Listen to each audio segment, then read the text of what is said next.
My brother lied to our parents to get me removed from the family will, saying I didn't care about them. I exposed his lies with proof. That was 2 months ago. Today he's begging me not to sue him. Look, I never thought I'd be writing one of these posts, but here we are. Sometimes life hits you with a curveball so wild you gotta share it with strangers on the internet just to process it all. So grab a cold one and buckle up, because this story is absolutely bonkers. My parents own this successful landscaping business they built from scratch back in the 80s. Dad started with just a beat-up Ford pickup and a dream, and Mom handled all the books while raising us kids. Now they're pulling in serious cash and talking retirement. The family business was always supposed to go to both me and my older brother Jake when they passed, split right down the middle. Fair and square, you know? Jake's always been the golden child, though. Star quarterback in high school, went to college on a football scholarship, the whole 9 yards. Me? I was more of the artsy type, went to community college for graphic design, worked my way up at a small marketing firm. Different paths, but I never felt any resentment about it. We're family, right? Wrong. About 6 months ago, things started getting weird. Jake would make these little comments during family dinners about how I was too busy with my city life to care about the family business, how I never called Mom and Dad enough, how I was probably just waiting for my inheritance.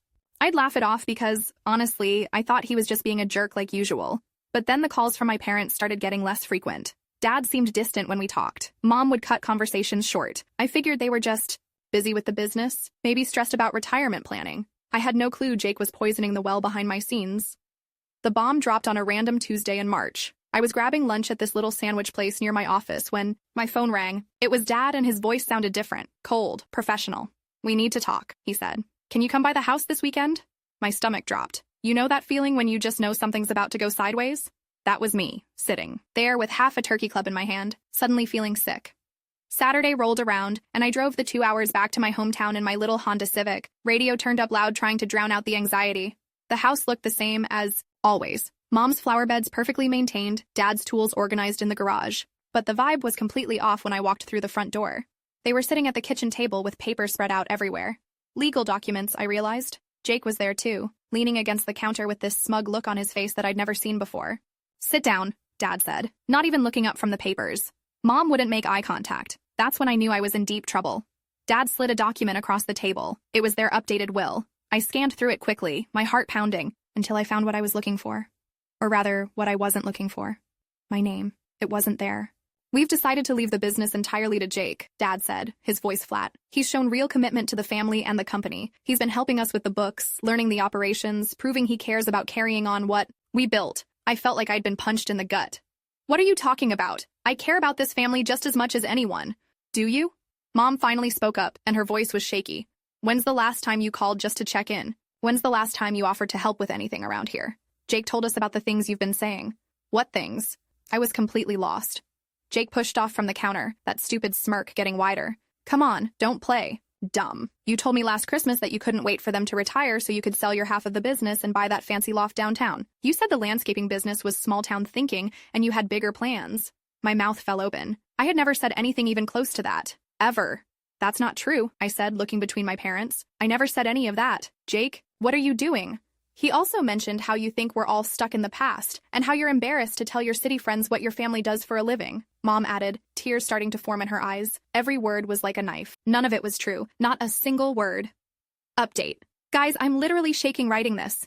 I never said any of those things about my family or their business. My parents looked at me like I was a stranger. Jake just stood there with this satisfied expression while my whole world crumbled.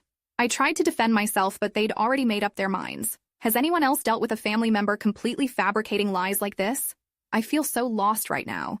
I tried to explain, tried to tell them Jake was lying, but they weren't hearing it. In their minds, Jake had been the good son, visiting every weekend, helping with the business, while I was off being some ungrateful city girl who looked down on them. "I think you should go," Dad said quietly. "We've made our decision." I drove home in a daze, crying so hard I had to pull over twice. My phone kept buzzing with texts from Jake. "Sorry it had to go down like that," one said. "Maybe now you'll understand what loyalty means." That's when it hit me. This wasn't some misunderstanding. This was calculated. Jake had systematically turned my parents against me with complete lies, positioning himself as the devoted son while painting me as the selfish daughter who didn't care about family. But here's the thing Jake didn't count on. I'm not stupid, and I keep everything. I spent the next week going through my phone, my emails, my social media, every conversation I'd had with Jake over the past year, every text message, every family group chat. I screenshotted everything, organized it chronologically, and what I found made my blood boil. Not only had Jake never heard me say any of those, Things he claimed, but I found evidence of him actively lying about other stuff too. Text messages where he told me our parents were doing fine when I asked if they needed help with anything. Group chat messages where he volunteered to handle family stuff so I wouldn't be bothered. He'd been systematically cutting me out of family communications while making it look like I was the one who didn't care. But the real smoking gun was a voice memo he'd accidentally sent to our family group chat instead of to his buddy.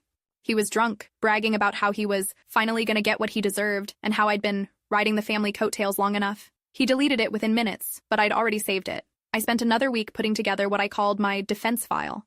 Screenshots, voice memos, call logs showing I'd tried to reach my parents dozens of times over the past few months only to get voicemail. Photos from family gatherings where Jake and I were laughing together, proving there was no bad blood between us. Even old Christmas cards I'd sent to my parents, filled with genuine love and gratitude for everything they'd done for me. I also found something else. Bank records showing that Jake had been borrowing money from my parents for months. Significant amounts. Money I had no idea about because, again, he'd been controlling the flow of information. Armed with my evidence, I drove back home on a Saturday morning. I didn't call ahead. I just showed up. Dad answered the door in his old Carhartt jacket, and I could see the surprise and discomfort in his eyes when he saw me. "I need you and Mom to see something," I said. "Please, just give me 10 minutes. Something in my voice must have convinced him because he let me in. Mom was in the living room watching some cooking show on the Food Network. Jake wasn't there, thankfully. I spread everything out on their coffee table like I was presenting a case to a jury. The screenshots, the call logs, the voice memo, everything. "I need you to look at this," I said. "Really look at it. Because Jake has been lying to you about me, and I can prove it." I walked them through everything methodically, showed them the text messages where Jake claimed I'd said things I never said, played them the voice memo where he bragged about manipulating the situation, showed them the call logs proving I'd been trying to reach them constantly. Update. I just finished showing my parents all the evidence I'd collected. The look on their faces when they heard Jake's voice memo, I can't even describe it. Mom started crying and Dad just kept staring at the papers like he couldn't believe what he was seeing. They're asking to see everything again. I think they're finally realizing what Jake did to our family. But what happens next? I'm terrified and hopeful at the same time. The room was dead silent when I finished. Mom was crying quietly, and Dad looked like someone had just told him his favorite dog died. "Why would he do this?" Mom whispered. I pulled out the bank statements. "Because he's been borrowing money from you. A lot of money. And he knew that if I inherited half the business, there'd be questions about where all that cash went." Dad's face went through about 5 different emotions in 10 seconds. Confusion, anger, disappointment, and finally, a cold fury I'd never seen before. "How much?" he asked, his voice barely controlled. I'd done the math. $47,000 over the past 8 months. Always small amounts, always with some excuse about his car breaking down or his apartment deposit or emergency expenses. Jake's had been slowly bleeding them dry while positioning himself as the responsible son and me as the ungrateful daughter. It was diabolical, honestly. Mom stood up abruptly. "I need to call him, right now." "Mom, wait," I said. "There's something else." I showed them the final piece of evidence, Jake's recent Instagram posts. While he'd been telling them how committed he was to the family business, he'd been posting about his plans to start fresh and make some big moves once he got his finances sorted out. There were photos of expensive cars he was looking at, luxury apartments he'd been touring. He was planning to sell the business the second he inherited it. Dad called Jake immediately. Put it on speaker. "Hey Dad, how's it going?" Jake's voice was casual, cheerful even. "We need you to come over. Now." "Is everything okay? Just get over here." Jake showed up 20 minutes later, walking in with that same confident swagger he always had. But it evaporated the second he saw me sitting there with all the evidence spread out on the table. "What's all this?" he asked, but I could see the panic starting to creep in around his eyes. Dad pressed play on the voice memo. Jake's drunk voice filled the room, bragging about manipulating the family situation. The color drained from his face. "I can explain," he started. "Explain what?" Mom's voice was shaking with anger. "Explain how you lied about your sister? Explain how you've been stealing money from us? Explain how you were planning to sell our business the second you inherited it?" The next hour was brutal. Jake tried to deny everything at first, then shifted to making excuses, then finally broke down and admitted what he'd done. He begged, he cried, he promised to pay back every penny. But the damage was done. My parents were devastated, not just by Jake's lies, but by how easily they'd believed him, how quickly they'd turned on me without giving me a chance to defend myself. "We owe you the biggest apology," Dad said to me, his voice cracking. "We should have talked to you directly instead of listening to secondhand stories." "We're so sorry, sweetheart," Mom added, pulling me into a hug. "We failed you as parents." They immediately called their lawyer to restore the original will. Jake would still inherit part of the business, but he'd also be required to pay back every penny he'd borrowed, with interest, before seeing a dime of inheritance. But here's where it gets really interesting. A week later, I was going through some old family photos when I found something that made me realize Jake's deception went even deeper than I'd thought. Hidden behind a family portrait was a letter. A letter I'd written to my parents 2 years ago after Dad's minor heart attack, offering to move back home and help with the business full-time. I'd never heard back from them about it, and I'd always wondered why. I called Mom about it. "What letter?" she asked. I described it, and there was a long pause. "We never got any letter from you," she said quietly. That's when I knew. Jake had intercepted it. He'd been controlling communications between me and my parents for years, not just months. Every time I'd tried to show interest in the family business, every time I'd offered to help, every genuine gesture of care and love, Jake had made sure it never reached them. I decided to hire a lawyer. Not just for the money Jake had stolen, but for something called tortious interference with prospective economic advantage. Basically, Jake had deliberately sabotaged my relationship with my parents and my inheritance through fraud and deceit. My lawyer, a sharp woman named Patricia who reminded me of my favorite high school teacher, was fascinated by the case. "This is one of the most clear-cut cases of family manipulation I've ever seen," she told me. "Your brother didn't just lie, he orchestrated a long-term campaign to isolate you from your parents and steal your inheritance. That's not just morally wrong, it's legally actionable." Update: I hired a lawyer and we're moving forward with a lawsuit against Jake. She says his actions weren't just lying, they constitute fraud and tortious interference. The evidence is overwhelming. Jake has been calling me nonstop, begging me to drop the case, saying he'll pay back the money and apologize publicly. He's scared because this could affect his job and his reputation. Should I show mercy to someone who tried to destroy my relationship with my parents? I'm honestly torn between justice and family peace, which brings us to today. Jake has been blowing up my phone for 2 weeks straight. Calls, texts, emails, even messages through mutual friends. He's desperate, and honestly, it's kind of pathetic. This morning he showed up at my apartment. I almost didn't answer the door, but I could hear him crying in the hallway, and my neighbors were starting to complain. He looked terrible, unshaven, wearing the same clothes he'd probably slept in, dark circles under his eyes. "Please," he said the second I opened the door. "You have to drop this lawsuit. It's going to ruin my life." "Like you tried to ruin mine?" "That's different. I never meant for it to go this far. I was desperate. The money, the gambling debts, I was in over my head and I panicked. Gambling debts. That was new information." "How much do you owe?" I asked. "It doesn't matter.